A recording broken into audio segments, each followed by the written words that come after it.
आज हम मैथमेटिक्स में पढ़ेंगे कि हमारे पास जो स्क्वायर एंड स्क्वायर रूट है और उसके आधार पे हमने क्या करना है। जैसे कि पिछले कल हमने क्या पढ़ा था। पिछले कल हमने पढ़ा था कि हमने जो method of square root, method of finding square root by division method, कौन से मेथड से पढ़ा था? डिवीजन मेथड से पढ़ा था, है ना। तो उस पे ना कुछ जो वर्ड प्रॉब्लम के ऊपर बेसिक क्वेश्चन आते हैं वो पढ़ने हैं हमने, ठीक है।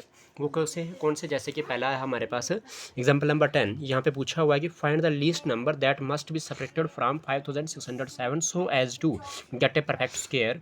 कहता है कि आपको लीस्ट नंबर निकालना है जो ज़रूरी ही आपको माइनस करना पड़ेगा, किससे? 5607 से। किससे? 5607 से। So as to get a perfect square, क्या निकालने के लिए? परफेक्ट स्क्वायर निकालने के लिए। Also find the square root of the perfect square. आपने उसके बाद जैसे वो परफेक्ट स्क्वायर निकल जाएगा ना, उसका आपने स्क्वायर रूट भी निकालना है, ठीक है। अब उसके बाद क्या हो जाएगा आपके पास, हम कैसे करेंगे इसको मैं बताता हूँ आपको, ठीक है। देखिए, जैसे कि मैंने इसको यहाँ पे करा हुआ है, तो सबसे पहले मैंने क्या करूँगा, जो आपके पास नंबर दिया था वो दिया था 5607, उसका निकालेंगे स्क्वायर रूट, और कैसे? लॉन्ग डिवीजन से, ठीक है। तो क्या करेंगे, लिखेंगे कि से देखो 5607, अब क्या हो जाएगा आपके पास, अब हो जाएगा आपके पास, अगर आप इसको क्या करोगे 5607 को देखोगे लॉन्ग डिवीजन मेथड में हम क्या करते हैं, स्क्वायर रूट निकालने के लिए हम करते हैं 2 2 का पेयर बनाते हैं, है ना। पेयर बना लिया हमने यहाँ से 07 को और 56 का, क्योंकि राइट हैंड साइड से पेयर बनाना होता है हमने, ठीक है जी, ठीक है। अगर 8 से करोगे तो 8 8 64 ज़्यादा होता है, इसलिए 7 7 49 करोगे तो 56 में से 49 गया तो क्या बचेगा? 7 बचेगा। ऊपर से 07 नीचे लाओगे, है ना, और 7 का डबल करोगे तो 14 हो जाएगा। अब आप 4 से ट्राई करोगे इसको, 4 4 ज़ा 16, 1 कैरी, 4 4 ज़ा 61, 17, 4 1 ज़ा 41, 5 जो कैरी जा रहा है ना, उसको आप प्लस कर रहे हो, है ना। फिर क्या हो जाएगा, जब आप 7 में 6 माइनस करोगे 1 बचेगा, 10 में से 7 गया 3 बचेगा, और 6 में से 5 गया 1 बचेगा। अब आपके पास रिमाइंडर क्या बचा? 131। एज रिमाइंडर कितना आपके पास? 131 है। तो आप क्या करोगे, मतलब आपने निकालना था कि कौन सा नंबर छोटा से छोटा नंबर क्या करें हम इस नंबर में से माइनस करें तो वो परफेक्ट स्क्वायर नंबर मिल जाए। तो हमारे पास वो नंबर कौन सा मिला? 131। यही आपका आंसर मिल जाता है यहीं पे, ठीक है। और उसके बाद आपने इसका स्क्वायर रूट भी निकालना है, जो आपके पास माइनस करके जो आंसर आएगा ना, वो उसका स्क्वायर रूट भी निकालना है। तो आपके पास जो रिमाइंडर बचा वही आपका सबसे छोटा नंबर है जो आपको सब्ट्रैक्ट करना था इसमें से, है ना। आगे समझ। तो आप क्या करोगे, आप 5607 में से माइनस करोगे 131 तो वो मिलेगा आपको 5476। तो this is your perfect square number, ठीक है जी। और आपका जो लीस्ट नंबर है जो सेपरेट करना आपने, वो क्या आ गया आपके पास? 131। और जब आप परफेक्ट स्क्वायर नंबर, ये जो आपके 5476 का जो आप स्क्वायर रूट करोगे वो क्या मिलेगा आपको? 74 मिलेगा, क्योंकि रिमाइंडर तो यही बचा था। तो इसके अलावा जो मतलब नंबर है तो उसका स्क्वायर रूट क्या बन गया? 74 आ गया। समझ आए कि नहीं? कोई डाउट तो नहीं है? ठीक है जी। तो इसलिए मैंने लिखा कि hence the least number that must be subtracted from 5607 so as to get a perfect square is 131। आगे समझ, ये लिखना नहीं लिखना पर आपको पता चल जाता है कि जो रिमाइंडर रहता है वही आपको सब्ट्रैक्ट करना होता है। अब एक एग्जांपल नंबर जो है वो है 10। क्या है एग्जांपल नंबर 11? एग्जांपल नंबर 11 में बोलता है कि find the greatest 4 digit number. Greatest 4 digit number आपको निकालना है which is the perfect square, जो कि आपके पास परफेक्ट स्क्वायर है। ग्रेटेस्ट 4 डिजिट नंबर जो परफेक्ट स्क्वायर होगा, सीधी सी बात है, ग्रेटेस्ट 4 डिजिट नंबर आपके पास परफेक्ट स्क्वायर में ग्रेटेस्ट 4 डिजिट नंबर निकालना है। तो वो कैसे निकालोगे? सिंपल सी बात है, इसके लिए भी मैंने सेम ही मेथड लगाया हुआ है और इसी सेम मेथड से निकलेगा। लेकिन उससे पहले आपको मैं एक चीज़ जानकारी देना चाहता हूँ कि आपके पास स्मॉलेस्ट 1 डिजिट नंबर और ग्रेटेस्ट 1 डिजिट नंबर क्या होता है, स्मॉलेस्ट 2 डिजिट नंबर क्या होता है और ग्रेटेस्ट 2 डिजिट नंबर क्या होता है। तो स्मॉलेस्ट 1 डिजिट नंबर की बात करूँगा तो वो आएगा 1। स्मॉलेस्ट 2 डिजिट नंबर की ग्रेटेस्ट 1 डिजिट नंबर की बात करूँगा तो वो आएगा 9। स्मॉलेस्ट 2 डिजिट नंबर की बात करूँगा तो 10। ग्रेटेस्ट 2 डिजिट नंबर की बात करूँगा तो 99। स्मॉलेस्ट 3 डिजिट नंबर की बात करूँगा तो 100। ग्रेटेस्ट 3 डिजिट नंबर की बात करूँगा तो 999 आएगा। तो इसका मतलब तरीका क्या है मेरे पास? तरीका इसमें ये है, जब मैंने स्मॉलेस्ट 1 डिजिट नंबर बनाना है, स्मॉलेस्ट डिजिट नंबर बनाना है या ग्रेटेस्ट डिजिट नंबर बनाना है, मैंने क्या करना है, स्मॉलेस्ट 1 डिजिट नंबर की बात करूँगा तो 1 बोलेंगे, ग्रेटेस्ट 1 डिजिट नंबर की बात करूँगा तो 9 बोलेंगे। लेकिन अगर मैंने स्मॉलेस्ट 2 डिजिट नंबर बनाना है या स्मॉलेस्ट 3 डिजिट नंबर बनाना है तो मैंने क्या करना है, हालांकि मेरे पास बेसिक डिजिट जो होते हैं वो 0 से लेकर 9 तक होते हैं और सबसे छोटा जो है 0, लेकिन 0 कोई वैल्यू होती नहीं है, इसलिए हम क्या लिखेंगे, स्मॉलेस्ट 1 डिजिट नंबर में 1 लिखेंगे और ग्रेटेस्ट 1 डिजिट नंबर में 9 लिखेंगे। लेकिन जब आपने स्मॉलेस्ट 2 डिजिट नंबर बनाना है तो आपने क्या कर देना है, 1 के बाद क्या ऐड कर देना है, राइट साइड में 0 कर देना है। क्यों? क्योंकि आपके पास सबसे छोटा तो 0 था ना बेसिक डिजिट में, इसलिए उसको क्या करना है, स्मॉलेस्ट 1 डिजिट नंबर बनाने के लिए आपने, जब भी आपको स्मॉलेस्ट डिजिट नंबर बनाना होगा तो 1 के साथ आपने जितने डिजिट नंबर बनाना होगा उतने 0 लगा देने हैं। जैसे कि स्मॉलेस्ट 4 डिजिट नंबर बनाना था तो आपके पास 1 के साथ कितने डिजिट की कमी है? 3 डिजिट की कमी है, तो आपको कितने 0 डालने हैं? 3 0 डालने हैं। कौन से साइड? राइट साइड में, है ना जी। समझ आ गई है। लेकिन अगर वहीं पे मैं लार्जेस्ट नंबर की बात करता हूँ, जैसे कि लार्जेस्ट 4 डिजिट नंबर बनाना तो क्या हो जाएगा, 9 को 4 बार रिपीट करूँगा। लार्जेस्ट 5 डिजिट नंबर बनाना तो 9 बार को 5 टाइम्स 9 लिखूंगा, है ना। लार्जेस्ट 6 डिजिट नंबर तो 9 को 6 टाइम लिखना पड़ेगा, है ना। लार्जेस्ट 7 डिजिट नंबर बनाऊंगा तो 7 टाइम्स 9 लिखेंगे। वैसे अगर स्मॉलेस्ट 6 डिजिट नंबर बनाना तो 1 के साथ कितने जीरो आ जाएंगे, 5 जीरो आ जाएंगे। मतलब जितने डिजिट स्मॉलेस्ट डिजिट नंबर बनाने हैं मैंने, उतने मैंने उसके साथ 1 के साथ जीरो अटैच करने हैं और 1 को एक डिजिट मानना है ना। अगर लार्जेस्ट 7 डिजिट नंबर बनाना है तो मेरे पास 1 तो आ गया, एक डिजिट। अभी कितने डिजिट की कमी है 7 डिजिट बनाने के लिए, 6 डिजिट की, तो मैंने 6 डिजिट इसके साथ अटैच करने हैं। समझ आ गया कि नहीं। अब क्वेश्चन की तरफ मतलब मूव करते हैं। और क्वेश्चन क्या पूछता था हमें कि हमें ग्रेटेस्ट 4 डिजिट नंबर निकालना है जो परफेक्ट स्क्वायर है, जो परफेक्ट स्क्वायर है और ग्रेटेस्ट 4 डिजिट नंबर है वो। तो मेरे पास ऐसे ही पता है मुझे कि ग्रेटेस्ट 4 डिजिट नंबर जो होता है वो होता है 9 को 4 टाइम लिखूंगा मैं, है ना। तो मैं क्या करूँगा, स्क्वायर रूट ऑफ 9 ये कि 4 टाइम 9 को क्या करूँगा, स्क्वायर रूट करूँगा। तो लॉन्ग डिवीजन मेथड से करेंगे। मेरे पास जब आप पेयर बनाएंगे तो क्या होगा, 99 और 99, तो 9 9 ज़ा 81। तो 9 में से 1 गया 8, 9 में से 8 गया 1, आपके पास 18 बचा, ऊपर से 99 आप लाओगे, है ना। फिर क्या करोगे आप, 9 का डबल यहाँ पे 18 आ जाएगा, इसका डबल करना पड़ता है, ठीक है जी। अब उसके बाद किससे करेंगे, आपके पास ये लगभग आ जाए तो 9 से करेंगे। 9 9 ज़ा 81, 81 का लगेगा 1 और 8 कैरी चला जाएगा। 9 को मल्टीप्लाई पहले इसके साथ इधर, फिर इधर वापस देनी है। तो 9 8 ज़ा 72, 72 और जो 8 कैरी था वो 80 हो जाएगा, 80 लगेगा 0 और फिर से कैरी जाएगा कितना 8। 9 1 ज़ा 9 और 8 17 होता है, ठीक है जी। तो 9 में से 1 गया 8, 9 में से 0 गया 9, 8 में 7 गया 1। अब इधर रिमाइंडर क्या बचा आपके पास, 198 बचा, है ना जी, 198 बचा। तो जैसे कि as remainder is equal to 198, remainder कितना है 198 है। तो देयरफॉर जो आपके पास लार्जेस्ट 4 डिजिट नंबर था वो था 9999, उसमें से माइनस कर देंगे 198, तो आपके पास क्या बचेगा 9801।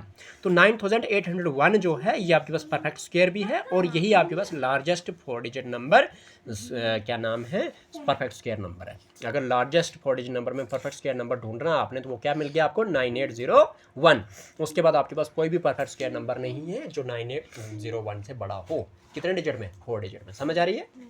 तो सबसे बड़ा 4 डिजिट नंबर में परफेक्ट स्क्वायर नंबर कौन सा है, 9801। वो कैसे पता चला, जब हमें पता था कि लार्जेस्ट 4 डिजिट नंबर क्या है, 999 4 बार है, और उसका जब आपने स्क्वायर रूट निकाला, स्क्वायर निकालने के बाद आपको पता चला कि वो क्या नाम है, रिमाइंडर बचाता है 198। तो उसको जब आप माइनस करोगे 9999 में से, तो आपको मिल जाएगा largest 4 digit number perfect square. Okay ji, समझ आइए।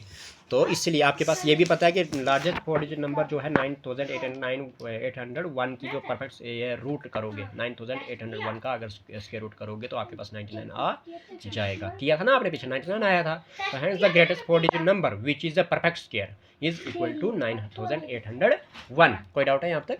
नहीं है। अब अगला जो कंसेप्चुअल क्वेश्चन है वो ये है कि आपके पास आपको पूछा गया है कि फाइंड द लीस्ट नंबर, आपको एक छोटा सा नंबर निकालना है, दैट मस्ट बी एडेड। क्या करना है आपने, ऐड करना है, प्लस करना है to 1300 so as to get a perfect square. क्या मिलने के लिए, परफेक्ट स्क्वायर मिलने के लिए। Also find the square root of the perfect square. जो आपको परफेक्ट स्क्वायर मिलेगा उसका स्क्वायर रूट भी आपने फाइंड करना है। ये बहुत मोटी है, ये नहीं लगेगी। हमने लीस्ट नंबर निकालना है जो 1300 में आप ऐड कर दें और उसके बाद वो परफेक्ट स्क्वायर नंबर बन जाए, और आपके पास जो परफेक्ट स्क्वायर नंबर बनेगा उसका आपने स्क्वायर रूट भी निकालना है। तो देखो जी कैसे करेंगे, आपके पास स्क्वायर रूट ऑफ 1300 कर दोगे आप, तो ऐसे करोगे, है ना। 1300 इसको पेयर बना दोगे, इस साइड से राइट हैंड साइड से 0 0 का पेयर बन गया और 13 का पेयर बन गया। अब 3 3 ज़ार करेंगे 9 आ जाता है और 4 4 ज़ार 16 ज़्यादा आ जाता है, इसलिए 3 3 ज़ार 9 कर दिया। 13 में से 9 को माइनस करा, बचा आपके पास 4, ऊपर से लाओगे 2 0 नीचे।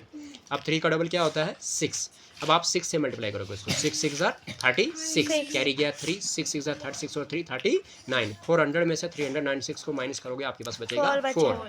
एज रिमाइंडर कितना आ गया 4, रिमाइंडर कितना आ गया 4। इसका मतलब ये हुआ कि जो 36 का स्क्वायर है वो लेस है किससे, 1300 से।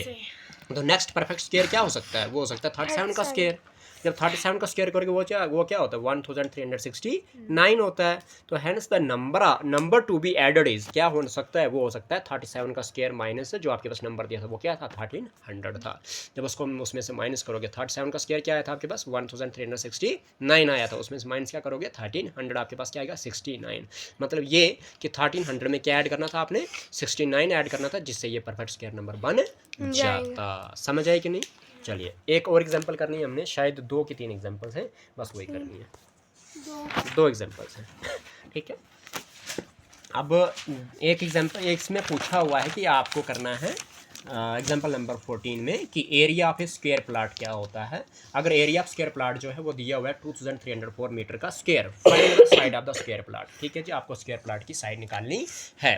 अच्छा मुझे बताइए आप लोग, जैसे कि आपको मैंने बताया हुआ है, जैसे कि मैंने आप लोगों को बताया कि स्क्वायर जो होता है उसमें चारों के चारों साइडें बराबर होती हैं। ठीक है जी, इधर करते हैं पहले। देखो स्क्वायर जो होता है उसके चार साइडें बराबर होती हैं, इसके चार एंगल बराबर होते हैं। ठीक है जी, फोर साइड्स होती हैं, all sides are equal. Area क्या होता है इसका, लेंथ टू लेंथ होता है। तो एरिया क्या बोलोगे, अगर एक लेंथ ए है तो दूसरी लेंथ भी ए होगी, तो ए का स्क्वायर हो गया है ना। यानी कि एरिया जो होता है स्क्वायर का वो साइड का स्क्वायर के बराबर होता है। ठीक है जी, जहाँ तक तो ठीक है। बस जब आपके पास एरिया की बात करेंगे तो एरिया ऑफ स्क्वायर प्लाट किसके बराबर दिया हुआ है, 2304 मीटर के स्क्वायर के बराबर दिया हुआ है। तो therefore side of the square plot क्या हो जाएगा, वो आपको निकालना है। तो किस तरह से निकालोगे, आपको पता है कि साइड का स्क्वायर क्या होता है, एरिया ऑफ स्क्वायर होता है। साइड का स्क्वायर क्या होता है, एरिया ऑफ स्क्वायर होता है। तो आपके पास साइड क्या हो जाएगी, स्क्वायर आगे जाके क्या बनता है, रूट बनता है, क्योंकि एरिया ऑफ स्क्वायर आपके पास क्या दिया हुआ था, 2304 दिया हुआ था, है ना। तो इसका मतलब क्या हो जाएगा, जब आप इसका स्क्वायर रूट निकालोगे डिवीजन मेथड से, वो 2304 लिखोगे और 2 का पेयर बनाओगे। दरवाजा बंद कर देना बेटा। तो क्या हो जाएगा, 4 से करोगे, 4 4 16, तो 23 में से 16 को माइनस करोगे बचेगा 7 और 0 4 लाओगे ऊपर से, तो आपके पास क्या हो जाएगा। अब 4 का डबल क्या होता है, 8, तो 8 8 क्या होता है 64, बचेगा कैरी 6। तो आपके पास 8 8 64 और 6 कितना हो गया 70, तो खत्म हो गया। आपके पास क्या बचा 48 आया आपका आंसर। तो hence the side of the square is 48 metre. बस यही निकालनी थी आपने। बस आपको यहाँ पे फार्मूला क्या पता होना चाहिए था कि एरिया ऑफ स्क्वायर क्या होता है, वो होता है साइड का स्क्वायर। क्या होता है, साइड का स्क्वायर होता है। उठा लिया फोटो, उठा लिया। एग्जाम्पल नंबर 15, एग्जाम्पल नंबर 15 में क्या कहता है वो पढ़ते हैं और उसके बाद आपको समझा भी देते क्या है ये। कहता है एग्जाम्पल नंबर 15 में there are 2401 students in a school. School में आपके पास 2401 बच्चे हैं, विद्यार्थी हैं। पीटी टीचर जो आपके पास क्या चाहता है कि वो चाहता है wants them to stand in row and column such that the number of rows equal to the number of columns. Find the number of rows. आपको क्या वो चाहता है कि पीटी टीचर उनको खड़ा करना चाहता है रो और कॉलम में, जितने रो होंगे उतने कॉलम में उनको खड़ा करना चाहता है। बताइए कितने रो होंगे। तो आपने किस तरह से करना है इनको मैं बताता हूँ आपको, ठीक है। चलिए सबसे पहले रो का पता करते हैं। आपके पास रो क्या होती है, रो होती है जो लेफ्ट से राइट तक जो लाइन चलती है, यानी कि एक्स एक्सिस वाली लाइन जो होती है, यानी कि नेगेटिव साइड आपके पास लेफ्ट साइड में होती है और पॉजिटिव साइड आपके पास राइट साइड में होती है। हॉरिजॉन्टल एक्सिस इसी को कहते हैं आप, ये हॉरिजॉन्टल लाइन इसी को कहते हैं। वेस्ट से ईस्ट तक या ईस्ट से वेस्ट तक जो लाइन चलती है उसको आप रो कहते हो। कॉलम की बात करें, कॉलम क्या होता है, अप डाउन या फिर वाई एक्सिस होता है, या आपके पास पॉजिटिव ऊपर होता है इसमें और नेगेटिव नीचे होता है। ठीक है जी, ठीक है जी। उसके बाद बात करेंगे हम, चलो वर्टिकल एक्सिस भी इसी को कहते हैं जो नॉर्थ से साउथ तक चलती है। और यहाँ पे इसने बोला था कि जितने आप रो बनाओगे उतने आपके पास कॉलम भी होने चाहिए। तो कॉलम भी पता चल गया, रो भी पता चल गया। अब आपको मैं बताता हूँ किस तरह से हमने क्वेश्चन करना है। तो क्वेश्चन करने के लिए हमने क्या किया, हमने बोला कि let the number of students equal to x. कितने स्टूडेंट्स हैं उनको मान लिया एक्स, नंबर ऑफ कॉलम्स कितने हैं उनको भी मान लिया एक्स। ठीक है, नंबर ऑफ स्टूडेंट्स कैसे निकलेंगे, एक्स इंटू एक्स होगा, जितने स्टूडेंट्स उतने कॉलम, जितने स्टूडेंट्स उतने ही कॉलम, जितने स्टूडेंट्स उतने ही कॉलम। तो क्या हो जाएगा एक्स इंटू एक्स, एक्स का स्क्वायर हो जाएगा। फिर उसके बाद क्या हो जाएगा, एक्स का स्क्वायर इक्वल टू किसके बराबर हो जाएगा, जब आप इसको करोगे तो वो क्या हो जाएगा, कितने स्टूडेंट्स हैं आपके पास, जितने नंबर ऑफ स्टूडेंट्स क्या निकला, एक्स का स्क्वायर निकला। तो स्टूडेंट्स भी कितने दिए थे, 2401 दिए थे। तो जित एक्स का स्क्वायर अगर स्टूडेंट्स आपके पास फार्मूले के हिसाब से आपने बनाए तो आपके पास तो ऐसे भी नंबरिंग में दिए हुए 2401, दोनों बराबर आ गए। एक्स स्क्वायर इक्वल टू 2401 आ गया बराबर। अब क्या हुआ, जो x इक्वल टू है वो स्क्वायर का क्या बन जाएगा, आगे जाके रूट बन जाएगा। तो x equal to root of 2401 करेंगे। तो 2401 का जब आप स्क्वायर रूट करोगे, आप कैसे करोगे, आप इसको देखोगे ऐसे पेयर बनाओगे, किस साइड से, राइट साइड से। तो राइट साइड से बनाओगे तो क्या हो जाएगा, इस से 2 इस साइड से 2, तो क्या हो जाएगा, इधर 24 है। अगर 5 5 ज़र करते हो 25 आता है, वो ज़्यादा हो जाता है, इसलिए 4 4 16 करोगे। 24 में 16 को माइनस करोगे बचेगा 8, ऊपर से लाओगे 0 1। अब आपके पास 4 का डबल क्या होता है, 8 होता है। अब आप ट्राई करोगे 9 से, 9 9 81, 1 और 8 गया कैरी, 9 8 72, 72 में 8 करते हो यार तो बन जाता है 80। खत्म हो गया। अब आपके पास hence the number of rows कितने आगे, 49। यही निकालना था आपने। बताओ समझ आ गई है, कोई प्रॉब्लम तो नहीं है, आगे समझ, आगे समझ। हाँ जी।